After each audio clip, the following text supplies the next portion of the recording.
Hi all welcome back to Priya Gowda YouTube channel. ಇವತ್ತಿನ ಒಂದು recipe ಬಂದು ಗ್ರೀನ್ ದಾಲ್. ಈ ಒಂದು ಗ್ರೀನ್ ದಾಲ್ ಮಾಡೋದಕ್ಕೂ ಮುಂಚೆ ಯಾರೆಲ್ಲ ನನ್ನ ಚಾನಲ್ನ ಸಬ್ಸ್ಕ್ರೈಬ್ ಮಾಡಿಲ್ಲ ಪ್ಲೀಸ್ ಸಬ್ಸ್ಕ್ರೈಬ್ ಮಾಡ್ಕೊಳ್ಳಿ, ಶೇರ್ ಮಾಡಿ, ಸಪೋರ್ಟ್ ಮಾಡಿ, ಹಾಗೆ ಲೈಕ್ ಮಾಡಿ ಅಂತ ಹೇಳ್ತಾ ಈ ಒಂದು ರೆಸಿಪಿನ ಮಾಡಲಿಕ್ಕೆ ಒಂದು 2 ಸ್ಪೂನ್ ಅಕ್ಕಿಯನ್ನು ನೆನೆಸಿಡೋಣ.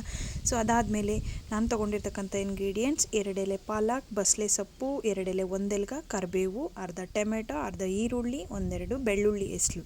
ಸೊ ಇಷ್ಟನ್ನು ನೀಟಾಗಿ ಹಚ್ಕೊಂಡು ಇದನ್ನು ಒಂದು ಸೈಡಿಗೆ ಇಡೋಣ. ಅದಾದ ನಂತರ ಸ್ಟವ್ನ ಆನ್ ಮಾಡಿ ಒಂದು ಬೌಲನ್ನು ಇಟ್ಟು ಒಂದು ಸ್ವಲ್ಪ ತುಪ್ಪನ ಸೇರಿಸಿ ಅದಕ್ಕೆ ಈ ಎಲ್ಲ ಇಂಗ್ರೀಡಿಯೆಂಟ್ಸ್ನ ಸೇರಿಸಿ ಕುಕ್ ಮಾಡ್ಕೊಳ್ಳೋಣ. ಮಗುಗೆ ಈ ಒಂದು ಪಾಲಕ್ ಮತ್ತು ರೈಸ್ ಕಂಟೆಂಟ್ನ ಕೊಡೋದ್ರಿಂದ ಇಮ್ಯುನಿಟಿ ಬೂಸ್ಟ್ ಮಾಡುತ್ತೆ, healthy digestion, bones, skin and ಎಲ್ಲ ಬೆನಿಫಿಟ್ಸು ಕೂಡ ಮಗುಗೆ ಸಿಗುತ್ತೆ.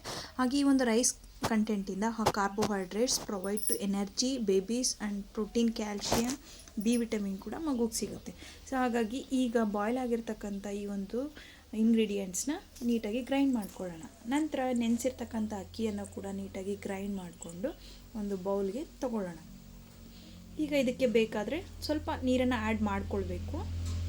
ನೀಟಾಗಿ ಕುಕ್ ಮಾಡೋಣ. ಇದು ಕುಕ್ ಆಗ್ತಿದ್ದಾಗೆ ಚೆನ್ನಾಗಿ ಬಾಯ್ಲ್ ಆಗುತ್ತೆ. ಸೊ ಗೈಸ್, ಪ್ಲೀಸ್ ನನ್ನ ಒಂದು ಈ ವಿಡಿಯೋ ನಿಮಗೆ ಇಷ್ಟ ಆದರೆ ಒಂದು ಲೈಕ್ ಮಾಡಿ, ಸಬ್ಸ್ಕ್ರೈಬ್ ಮಾಡಿ, ಸಪೋರ್ಟ್ ಮಾಡಿ, ಶೇರ್ ಆ್ಯಂಡ್ ಕಮೆಂಟ್ ಮಾಡಿ. ಸೊ ಈಗ ಕುಕ್ ಆಗ್ತಾ ಇದೆ. ಈಗದು ಚೆನ್ನಾಗಿ ಕುದಿ ಬರುವಾಗ ನೆಕ್ಸ್ಟು ನಾವು ರುಬ್ಕೊಂಡಿರ್ತಕ್ಕಂಥ ಈ ಸೊಪ್ಪಿನ ಒಂದು ಗ್ರೇವಿಯನ್ನು ನಾವು ಇದಕ್ಕೆ ಆ್ಯಡ್ ಮಾಡಿ ಇದನ್ನು ಸಹ ನೀಟಾಗಿ ಕೈ ಆಡಿಸ್ತಾ ಕುಕ್ ಮಾಡಬೇಕು. ಸೊ ಗೈಸ್, ಈಗ ನೀಟಾಗಿ ಕುಕ್ ಆಗಿದೆ, ಮಗುಗೆ ಸರ್ವ್ ಮಾಡ್ಬೋದು. Thanks for watching.